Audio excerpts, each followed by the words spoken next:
Hi, I'm Dr. Singhania from Singhania Clinic, and I'm going to talk about treatment of depression in children. Despite high rates of depression, less than half get treated. Depression can be seen in anywhere from about 15% of children to 57% of children with learning problems. And horrifically, a study showed that only 7% of adolescents who committed suicide had received any prior help. So the first step towards treating depression is to recognize its presence. Understand that depression in children presents in different ways depending on the age of the child and the circumstances. And when we do a diagnosis, it requires an open mind, understanding of child development, and we need to analyze and identify different factors. Look at the family history, identify stresses, look at the academic performance and the school, if there is any bullying. Or treatment of depression has been identified as behavior therapy. In this, the child is given more positive reinforcement. So there are more positive interactions and the punishment from the environment is reduced. The child is given social skills training, so how to make friends, how to express their feelings,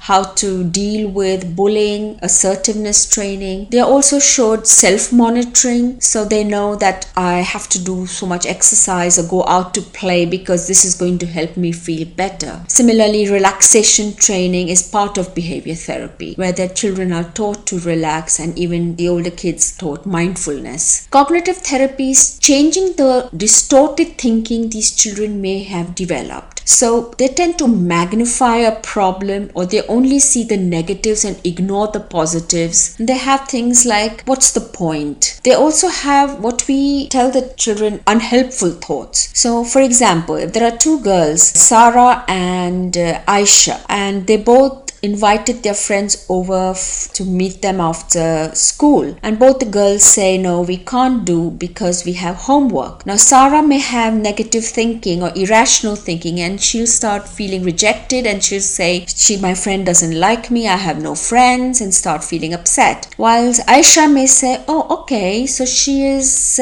busy today, but maybe next week we can meet. So these kind of distorted thinking has to be taught to the children, how this impacts the way they think and feel. Cognitive behavior therapy is taking elements of both, and in fact is the most common approach to treating depression in children. And of course, the relationship between mood, thinking and behavior is explained, and they have to recognize it, etc. Interpersonal psychotherapy is used for older children, especially teens. It explores family and interpersonal relationship, and how they can propagate and increase depression. So they have to again recognize their distorted thinking and try and rectify or change it. Family therapy and parent effectiveness is very important part of treatment of depression in children. Negative parent-child interactions are replaced by more positive interactions, more fun-filled activities, more effective and less harsh forms of discipline are used. The communication styles are increased, and